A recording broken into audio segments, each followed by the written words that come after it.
जुग माई सोई फकीर बखान और सभी ठगरे ठगारा रहा जगत सुख मान।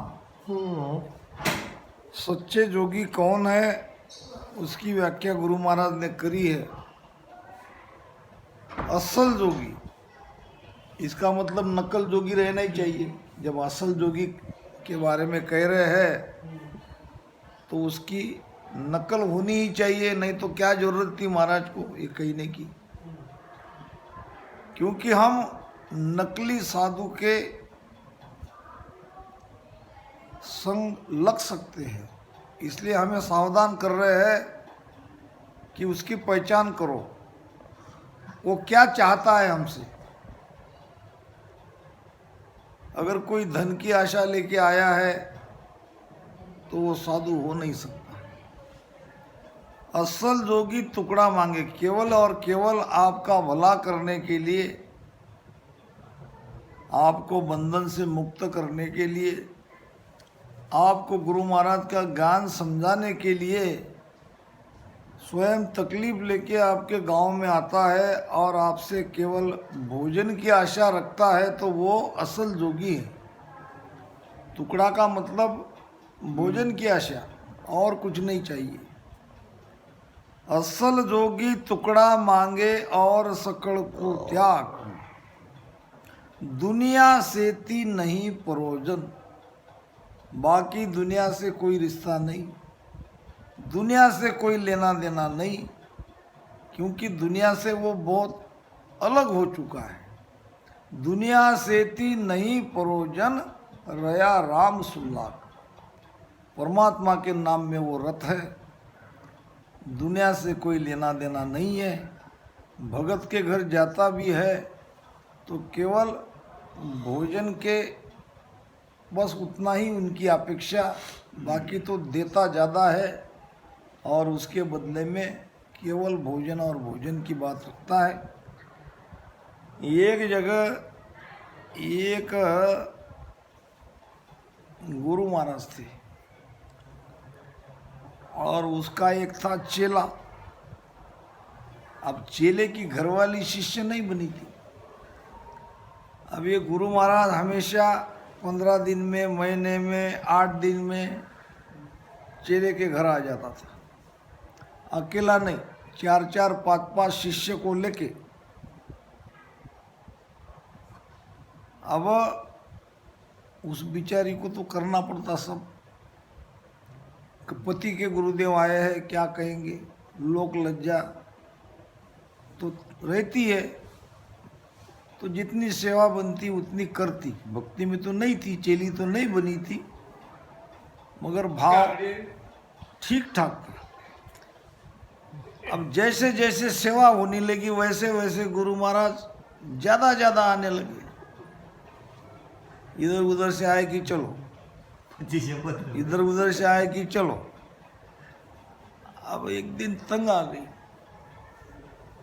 अब क्या करे क्या करे, कोई ना कोई तो उपाय करना ही चाहिए, नहीं तो अब ये तो परेशान कर देंगे। इन्हीं के लिए हमको सब करना पड़ रहा है। महीने में कितने बार आते हैं, कितनी बार जाते हैं, पता ही नहीं चलता। और पति देव तो भोले हैं, वो तो गुरुदेव गुरुदेव करके उनकी सेवा में लगे रहते हैं। मुझे ही कुछ करना पड़ेगा, तकलीफ तो मुझे ही होती है। एक दिन उसने कमर कस ली, आज देखती हूँ, आने दो गुरु महाराज को, आ जाएंगे कल आएंगे, आ जाएंगे कल आएंगे। एक दिन गुरु महाराज आ गए 4-5 शिष्यों को लेके। दोपहर हो गई थी। आते ही पूछा, बेटी भगत जी कहाँ गए? भगत जी यानी उसका चेला। उसने कहा तुम्हारे भगत जी गए चूल्हे में। चूल्हे में क्या कहे? भगत जी गए चूल्हे में। अब वो अपने शिष्य की तरफ देखने लगा, इधर उधर। बात तो आज गड़बड़ है। आज तो भोजन की बात छोड़ो, पानी नहीं मिलेगा आज। बहुत गुस्से में दिख रही है। नहीं, हम आए थे, आज रुकने का विचार था, सत्संग करनी थी, मैंने कह तो दिया, वो गए चूल्हे में। आपको जाना हो तो आप भी जाओ। खड़े खड़े रहे, निकल गए। थोड़ी देर में आ गया भगत जी। आते ही उसे पता चला कि गुरु महाराज आए अपने पाचे गुरु भाई को लेके। गुरु महाराज आए, तुमने रुकाया क्यों नहीं? चाय पानी देना था, भोजन के लिए कहना था, तब तक तो मैं आ ही जाता था। तो गेर बदल दिया। क्या कहा? मैंने तो बहुत रुकाया, बहुत प्रार्थना करी, मगर रुके ही नहीं, जल्दी में थे। अच्छा, किस रास्ते से गए? तो पत्नी ने बता दिया, इधर गए। वो इधर से इधर गए नहीं, जिधर गए उधर ही बताया। अच्छा, क्या कुछ कहा?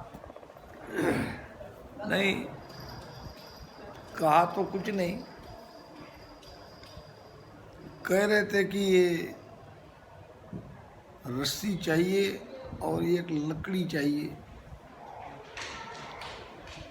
पत्नी ने कहा था उनको, तुमको रुकने के लिए कहा है, आज तुमको यहाँ रस्सी से बांधने वाले हैं और डंडे से पिटाई होने वाली है। मुझे कहा है कि गुरु महाराज आए तो उन्होंने उनको बिठा देना। रस्सी और डंडा पत्नी ने अपने पति को कहा कि वो मांग रहे थे, और उनको कहा कि तुमको रस्सी से बांध के आज पिटने वाले हैं। अब ये रस्सी और डंडा लेके गया गुरु महाराज ऐसा बता रहा है। अब गुरुदेव ने कहा ये रस्सी और डंडा लेके आ रहा है, ये सचमुच हमको आज बांधेगा और बांध कर पीटेगा, भागो। गुरुदेव आगे आगे और ये पीछे पीछे, मिले नहीं। ऐसा गुरु और ऐसा चेला रहेगा तो कैसे कल्याण होगा।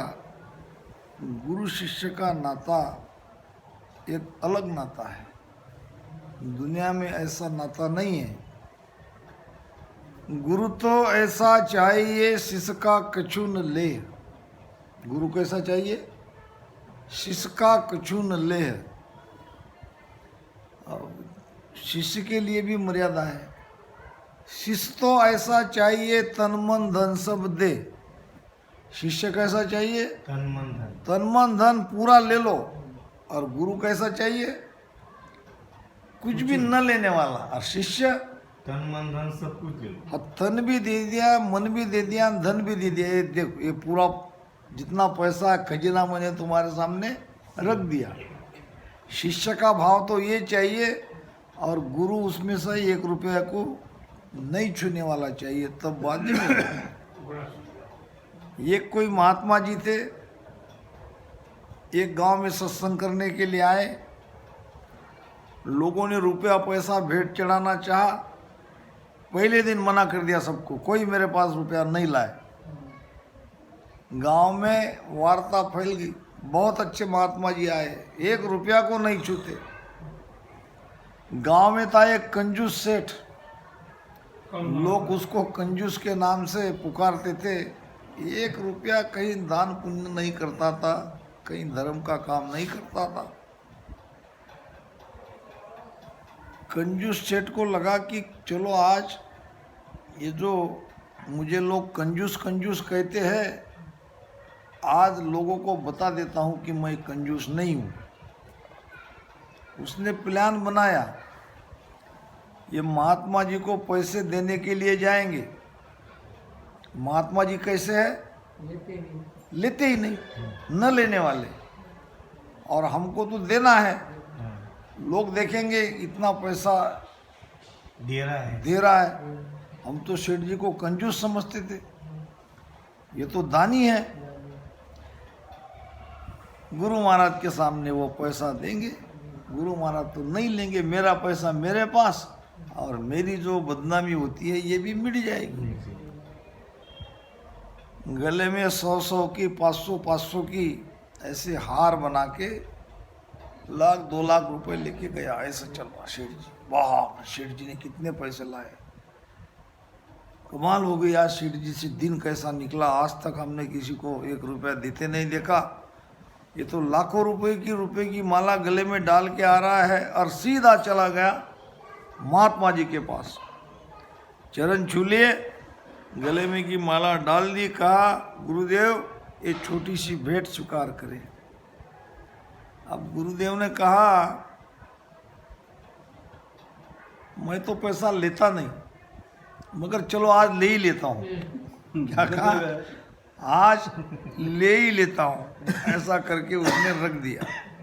शेठ जी पछताने लगा, अरे मैं जिंदगी में किसी को इतना रुपया नहीं दिया, मुझे बताया गया कि ये महाराज पैसे लेते नहीं, इसने तो पूरा का पूरा मेरा पैसा ले लिया, लुट गया करके शेठ जी निकल गए।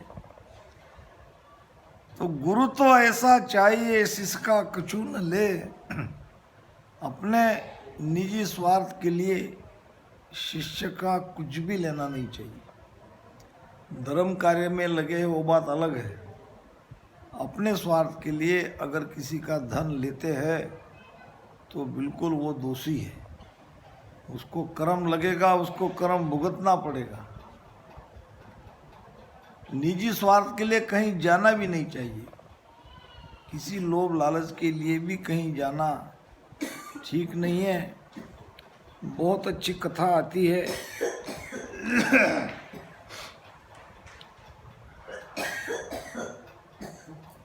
राबिया की।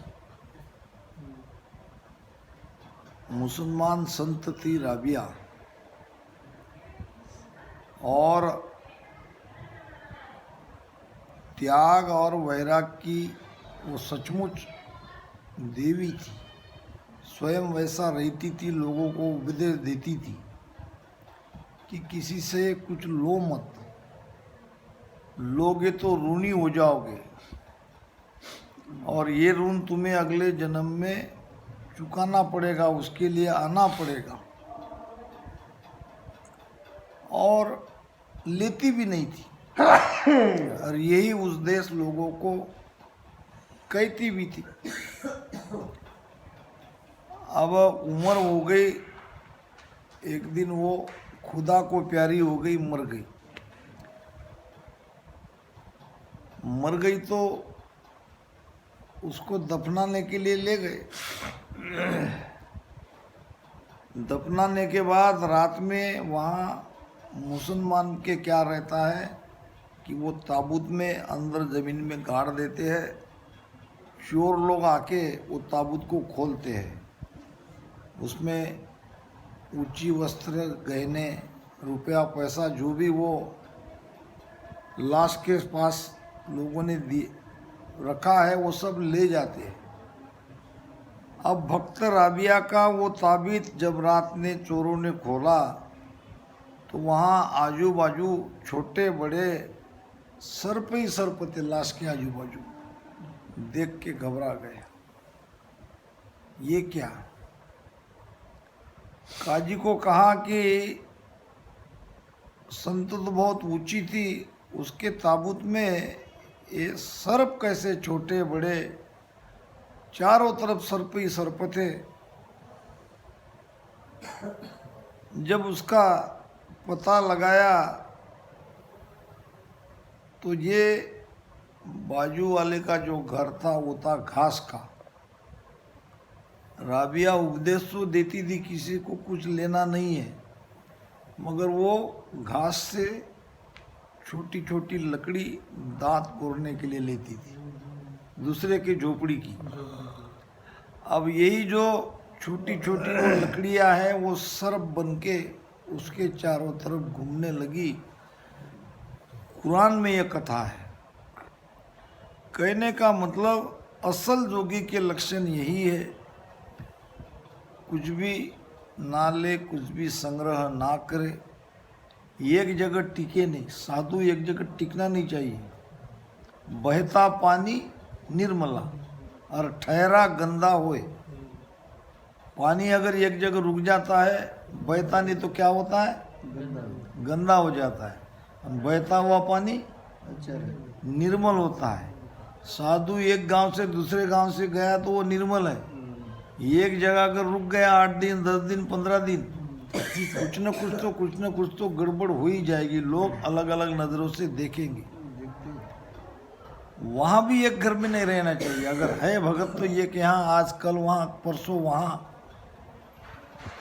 अच्छा अगर हम एक ही जगह जाते हैं तो वहाँ जरूर हमारा कोई स्वार्थ है। स्वार्थ कई प्रकार का है, पेट भरने से लेकर और कोई वस्तु की प्राप्ति भी हो सकती है। तो असल जोगी टुकड़ा मांगे और सकड़ को त्याग, दुनिया से ती नहीं परोजन रया रामसू लाग। दुनिया से कोई नाता नहीं, किसी से कोई लेना देना नहीं। अपना भजन सुमिरन भला अपने ध्यान में वो रत रहते हैं और किसी से कोई ज़्यादा संबंध नहीं रखते। ये असल जोगी के, असल साधु के लक्षण है। उल्टी जगत की करुणा आवे। उल्टी शब्द बड़ा महत्वपूर्ण है। जगत तो साधु संतों को पर कभी भी क्या कहते उसको, करुणा नहीं करते, आदर नहीं करते। जगत तो मानते ही नहीं। अगर ऐसा होता तो मीराबाई को जहर दिया गया। हमारे मंसूर नाम के मुसलमान संत थे, उसको सूली पर चढ़ा गया। यीशु क्रिस्त को सूली पर चढ़ाया। सुकरात को जहर दे के मार दिया और संत पलटू दास थे, पलटू दास को जलती कड़ाई में डाल दिया जीते पने। ऐसे कई सतगुरु सुखराम जी महाराज को जाति पंथ के बाहर निकाल दिया गया। आचार्य रजनीश को जहर दे दिया गया। तो जगत ने संतों की कभी कदर नहीं की, उसकी निंदा करी। मगर जगत ने लोगों पर दया ही करी। उल्टी जगत की करुणा आवे। इतना सब कुछ सहते हुए भी संतों ने लोगों पर करुणा करी, उन पर दया करी, उनको ज्ञान दिया, सच्चा रास्ता बताया। भले ही अपनी स्वयं को वो माने न माने, निंदा करे। भावे नंदो बंदो कोई जग में, सब तज कारज किया। सादा मैं तो शीश उकीरड़ा किया। एक संत थे और गांव से थोड़ा दूर एक पेड़ के नीचे भजन कर रहे थे। छोटे छोटे बच्चे खेल रहे थे। उन्होंने देखा बाबा जी बैठे हैं, तो उनको कंकर फेंक के मारने लगे, मट्टी फेंकने लगे, डंडे से फेंकने लगे। बहुत देर तक वो बच्चे बाबा जी के साथ खेल रहे थे। अब वो संत को भजन में आ गई बिरह, उसकी आंखों से आंसू निकलने लगा। उतने में बच्चों की माताएं आ गई। उन्होंने देखा कि बच्चे शरारत कर रहे हैं, संतों के ऊपर मट्टी डाल रहे हैं, पत्थर फेंक रहे हैं, लाठियां से मार रहे हैं और महात्मा जी रो रहे हैं। बच्चों को डांटा, चलो घर चलो, तुम संत को तकलीफ दे रहे हो। देखते नहीं बेचारे रो रहे हैं, उनकी आंखों से आंसू निकल रहे हैं। संत ने कहा, माता जी ये बच्चों के मारने से मेरी आंखों से आंसू नहीं निकल रहे, फिर क्यों रो रहे हो? मैं तो इसलिए रो रहा हूँ कि अगर इतनी देर तक ये बच्चे एक पेड़ को पत्थर मारते, लाठी से मारते, तो पेड़ कम से कम फल तो देता। पेड़ पर हम पत्थर मारते, लाठी मारते तो क्या होता है? फल गिरता है। फल गिरते हैं। तो एक बेजान यानी बेजबान पेड़ लाठी डंडा जब फेंकते हैं तो फल देता है। और मैं संत होके भी इनको कुछ नहीं दे रहा, इसके लिए रो रहा हूँ। उल्टी जगत की करुणा आवे। संत जगत की करुणा करते हैं, जगत को सच्चाई के रास्ते पर ले जाते हैं, ज्ञान देते हैं, उनके अंदर दया रहती है। कोई उनको कुछ भी कहे, माने मत माने, वो सबके लिए भीतर में दया का भाव रखते हैं। उल्टी जगत की करुणा आवे, दया घणी घटमाए, बने तो किसी पर मेहर करे। अगर होती है तो गुरु महाराज मेहरी करते हैं, संत मेहरी करते हैं, उनका दुख बांटते हैं, दुख कम करते हैं। फेर फिकर ना, फेर फकीर ना फिकर न व्यापे, मस्त रहे दिन रात। जिसके भीतर में कोई फिक्र ही नहीं, उसको क्या देखना पड़ता। वो अपने भजन में मस्त रहता है, रात दिन भीतर के आनंद में वो आनंद लेता रहता है। उसको क्या चिंता, उसको क्या फिक्र। चाय गई चिंता मिटी मनवा बेपरवाह। जिसके अंदर चाय ही नहीं है, उसको चिंता कैसे लगेगी। चाय है तो चिंता है। जिसको कुछ चाहिए ही नहीं, वो फिक्र कैसे करेगा। फिक्र तो वो करता है जिसको कुछ चाहिए इस जगत से। चाय गई चिंता मिटी मनवा बेपरवाह, जिसको कछु न चाहिए वो सबका शहंशाह।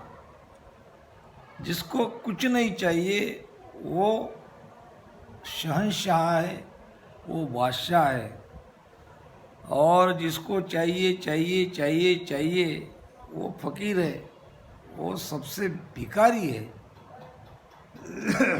जिसके अंदर में कामना ही कामना है, उससे ज़्यादा भिखारी है संसार में दूसरा कोई नहीं है। बादशाह अलेक्जेंडर हिंदुस्तान में आए, समुद्र के रास्ते से कहीं जा रहे थे युद्ध के लिए, अपनी फौज फाटा लेके।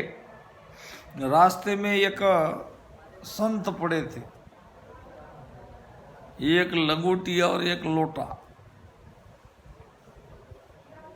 आगे जाके सिपाही ने कहा, उठो, बाजू हो जाओ, सम्राट अलेक्जेंडर आ रहे हैं। और ये संत वहीं लेटे रहे। उसको कहा, तुमको डर नहीं। किसका डर। सम्राट अलेक्जेंडर आ रहे हैं, उसके रास्ते में तुम लेटे हो, उठो। संत ने कहा, मैं सम्राट का सम्राट हूं, डरना तो उनको चाहिए मुझसे, मैं क्यों डरूं। इतने में बादशाह अलेक्जेंडर वहां आ गए। उनको पूछा कि महाराज ये बताओ, तुम सम्राट के सम्राट कैसे हो। संत ने कहा, तुम बताओ तुम सम्राट कैसे हो। तो उसने कहा, ये मेरे सिर पे ताज है, ये सारा लश्कर फौज फाटा मेरा है, इतने सिपाही, इतने घुड़सवार। तो फिर संत ने कहा, देखो मेरे एक सवाल का जवाब दो, कहाँ जा रहे हो तुम। तो युद्ध करने के लिए। युद्ध करने के बाद सब देश को हरा दूंगा, मेरे अंडर में कर लूँगा, मैं पूरे जगत का बादशाह बनूंगा।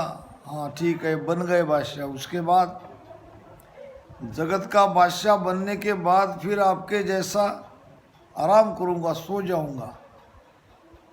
संत ने कहा, तुम तो युद्ध करके कितने भी लोगों को मार के तुम बादशाह बनोगे जगत के, और फिर मेरे जैसे तुम भी आराम से सोओगे। मैं अभी सोया हुआ हूँ और तुम तो बाद में आके सोओगे, तुम बड़े कि मैं बड़ा। कहने का मतलब तुम्हें नींद में चैन से आएगी कि नहीं आएगी ये भी पता नहीं। इतने लोगों को मारोगे, इतनी हत्या का पाप लगेगा, तुम चैन से सो भी नहीं सकोगे। और मैं यहाँ चैन से सोया हूँ, मुझे कुछ चाहिए नहीं, मैं बड़ा कि तुम बड़ा, ये तुम सोचो। बादशाह अलेक्जेंडर नीचे उतर के संत के पैर छुए। तो फकीर वही है जिसको कोई फिकीर नहीं है, कोई चिंता नहीं है। चिंता से चतुराई घटे, दुख से घटे शरीर, पाप से लक्ष्मी घटे, यूं कहे दास कबीर। चिंता से कितना भी आदमी होशियार क्यों न हो, वो चतुराई कम होती है, घटती घटती जाती है। इसलिए चिंता नहीं करनी है, जो होगा देखा जाएगा, प्रारब्ध में जो है वो मिलेगा। करते रहना है, भजन सुमिरन करना है, सत्संग करते रहना है, दो हाथ से जितना काम होता है वो करते रहना है, खाली नहीं बैठना है। इसमें ही सब कुछ मिल जाएगा, आनंद से जीवन व्यतीत होगा। ज़्यादा की फिकीर करोगे, ज़्यादा की प्राप्ति के पीछे भागोगे तो उसमें तुम्हारी श्वासा जाएगी, चित उधर लगेगा, वो चित भजन में नहीं लगेगा। फिर फकीर जा फिकर न व्यापे, मस्त रहे दिन रात, के सुखदेव उलटगढ़ चढ़िया, करे धनी सु बात। असली फकीर कौन है? जिसने पिछम का रास्ता खोल लिया है। राम राम भजन करते करते जिसी सुषुम्ना जगी है और सुषुम्ना के रास्ते से वो उलट चढ़ा है 10वें द्वार में, और वहाँ उसका अखंड ध्यान लगा है, अखंड आनंद वो ले रहा है, रात दिन ले रहा है। वास्तव में यही फकीर है। और ऐसे ही संत जगत का त्याग कर सकते हैं, जगत से वैराग उनका हो सकता है। बाकी तो सब जगत में ही अटके हैं, जगत के सुख में ही अटके हैं। ये ठग है, ये संत नहीं है। यही उपदेश गुरु महाराज ने इस छोटे से अर्जस में जो 3 चरण का है उसमें कहा है। तो इन्हीं शब्दों के साथ इस शेगांव जैसी ये आध्यात्मिक धार्मिक नगरी में हम सब लोग यहाँ आए हैं और थोड़ी देर यहाँ पे सत्संग हुई है। हमारे राजेश के कहने से तो बड़ी अच्छी बात है, जहाँ संत रहते हैं वहाँ भजन सत्संग होनी चाहिए। तो कल सुबह अपन सुमिरन करेंगे और फिर आगे भिवापुर के लिए जाएंगे। राम राम सा। सद्गुरु सुखराम।